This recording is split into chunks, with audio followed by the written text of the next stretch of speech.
morning, everyone. It is Thursday morning, April 16th. Yep, it's another morning. This morning, there is snow on the ground halfway through April. Not a whole lot here, just enough to cover the bushes. The sun had already started coming up by the time I opened the drapes, so there wasn't any left on the car like there was last night, but I'm hearing from some local friends that are a little higher in elevation that they've got a couple inches. Yeah, I know it's not thrilling many of us. Not just the mood that it sets, but the planting issue, because most of the friends that I've heard from saying that there's a couple inches are also the friends that are planting gardens. And 24 degrees and planting are not necessarily things that get along. So hopefully they were able to cover up what they had going and not much got lost. It just feels really, really late for some of this. Then again, my sense of time feels really distorted. Usually about this time, I am antsy and itchy for summer sun and to wear dresses and just to get out.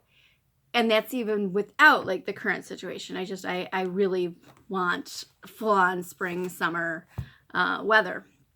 I know even as gross as like deep summer heat can be, I far prefer that to winter. Because I don't hurt as much in the summer.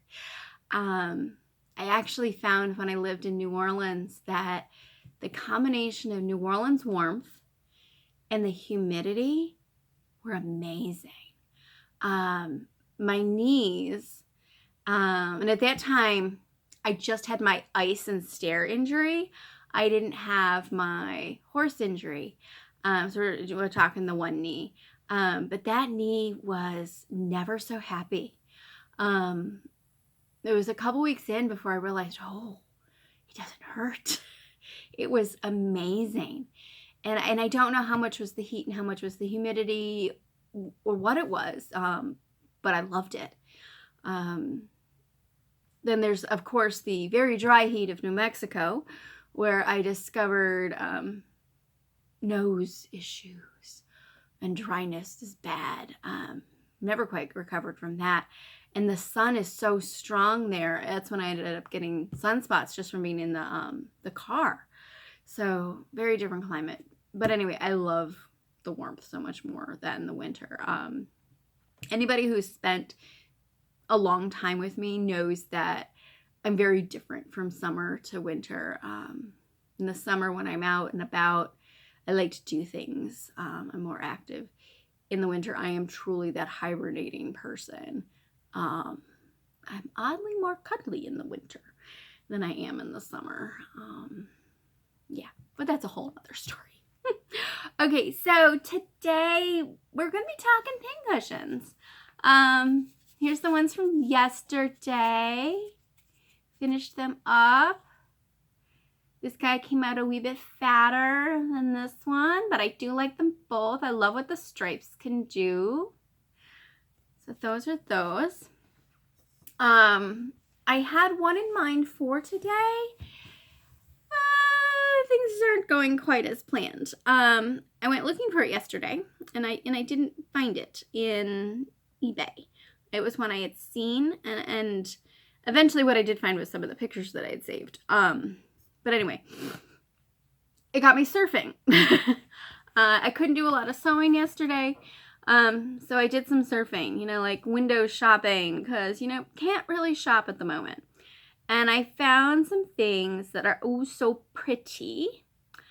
First one I'm going to show you is, let's get this like that. There we go. I liked this. Don't know the dating on this, but it's a simple Berlin work, cross stitch for the stitches. I just need 3 colors. The problem is I don't have these 3 colors in wool. this may end up getting done as a modern version in cotton.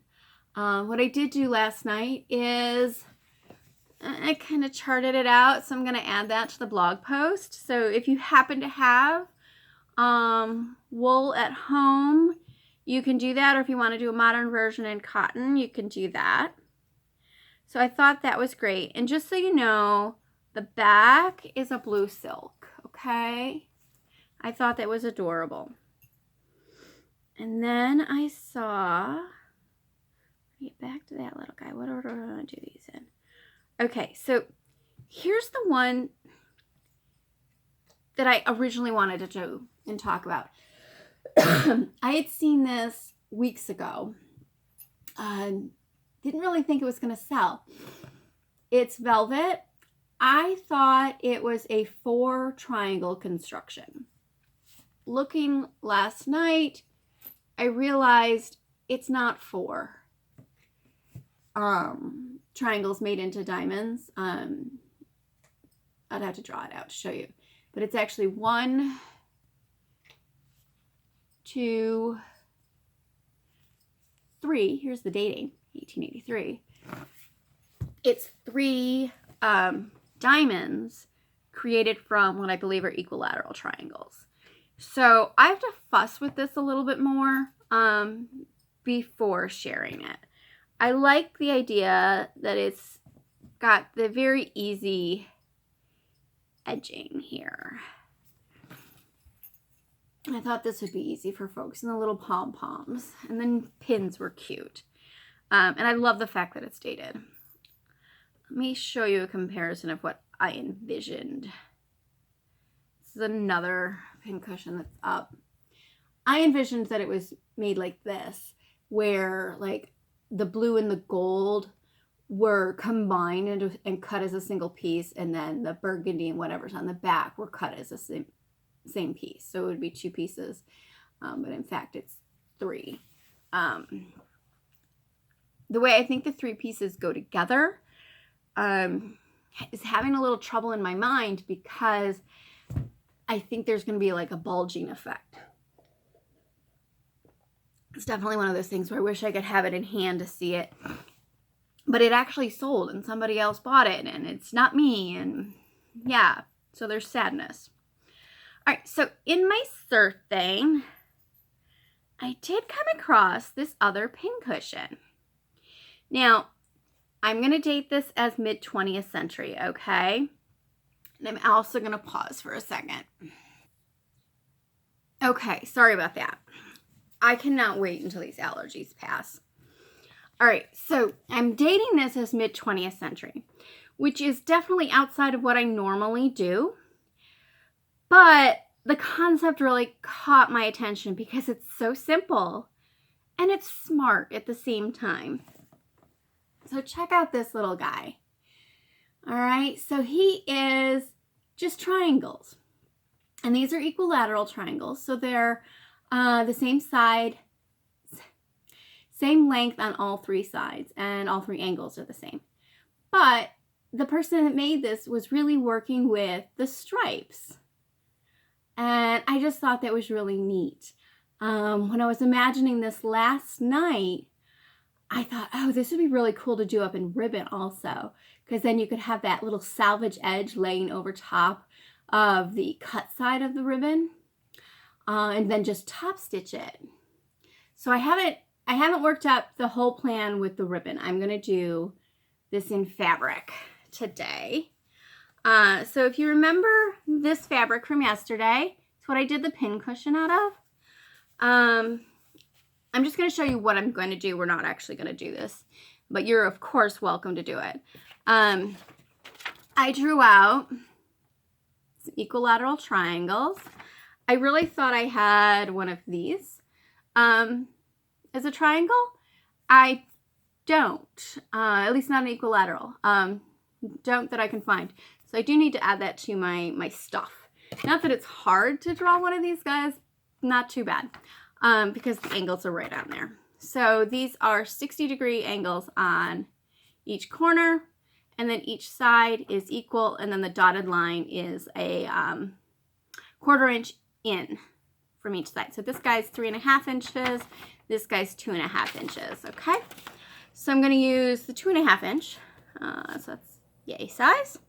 And I cut 6 of these little guys, okay? And what I'm gonna do in order to match up the picture is set it so that the straight edge, okay? See if I can do this in reverse. Sits against, there we go, the cut edge. Nope, I got that wrong. There we go. So the stripe has to shoot out on each side. See how that's going to form that? Isn't that going to be cool? All right, so I'm going to piece these together and decide what I'm going to use for the filling and the backing. And hopefully I'll have that to show you tomorrow. With ribbon, I've got, you know, the red and white over here. Do you imagine what this would look like if you were running the stripes like that as well, all the way around? So if you happen to have some ribbon that's striped, give this a try. I think it would be neat. I'm waiting until after I get it all together to decide what I want for the back. I would love to have this tan color if I have a piece of that. I think the blue that I have is a little darker and more on the gray side. I may have a cream, but it also lets me put these all together before I cut the size. If you were to figure out the size you were going to need, you're basically figuring you need twice the height of your triangles, okay? So 2.5 inch, I would go with like a 5-inch square. And that would work out pretty well. Is that really it for this morning? I guess it is. I didn't exactly sleep much last night. If anybody followed me online as the evening progressed, I got cranky.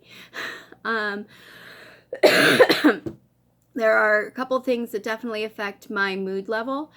When I sew, especially when I sew straw, I am happy. I'm content. I get into my little zone. I relax. It's the texture. It's the smell. It's the thing for me. Yesterday, not sewing because this whole arm was just like a mess. There was no sewing. So that just puts me in a horrible mood. And then as the evening comes along, mood. And then last night, that's when definitely some posts were popping up with different theories that just press the buttons of worry and panic and can't deal.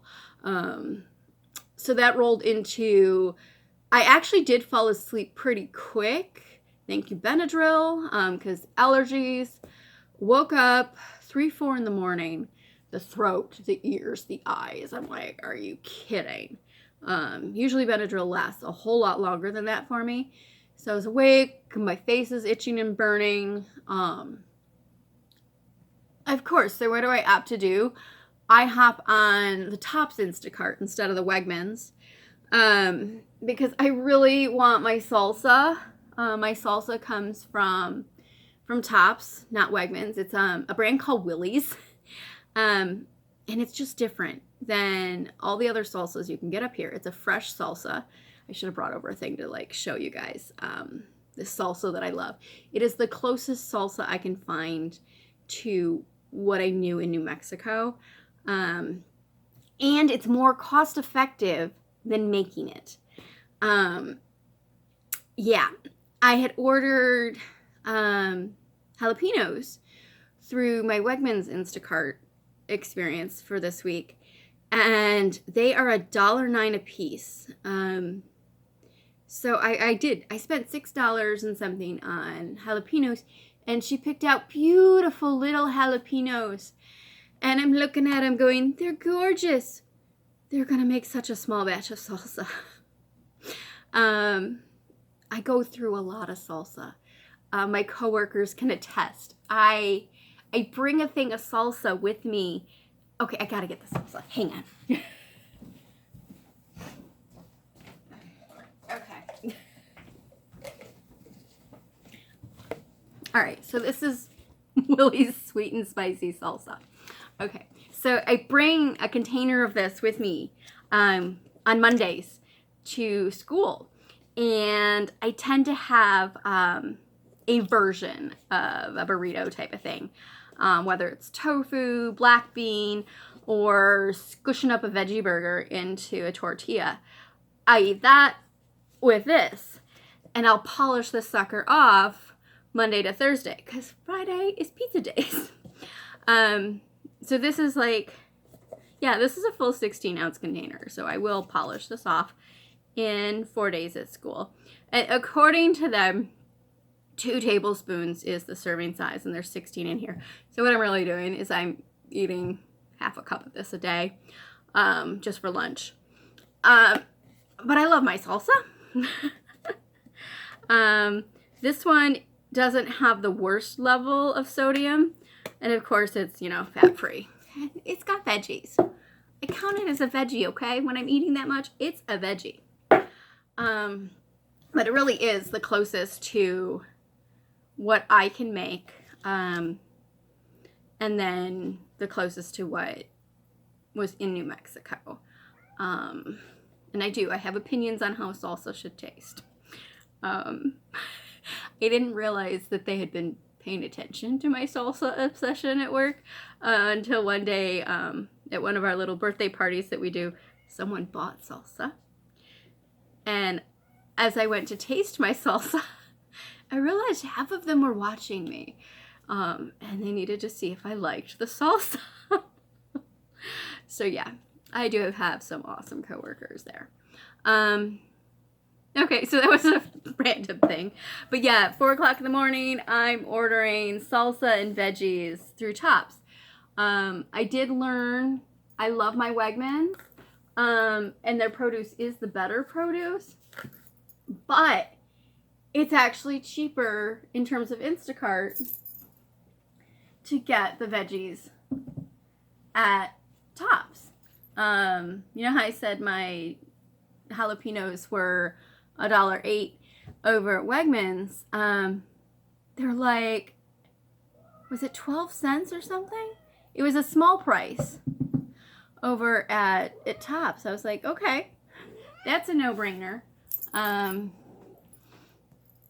So I was able to order oranges and peppers and some onions and some goodies that I did exclude from my Wegmans list. And yeah, because I realized I'm craving the veggies more so than I had planned. Most of my diet is usually vegetables. So switching over to this hibernating pre-made food, I tried to pick things that were easy to shop. I didn't think produce was easy to shop because frankly I'm picky. Come on, make up your mind. Anyway, at this point I'm blabbering. Have a good day, everyone. I'm going to sew this little guy together. I'll take some photos and share what it looks like if you happen to make one. That would be great. I'll be able to show you a little bit more tomorrow on how it goes together. So it might be easier to wait until after tomorrow's episode. All right, have a great day. Bye-bye.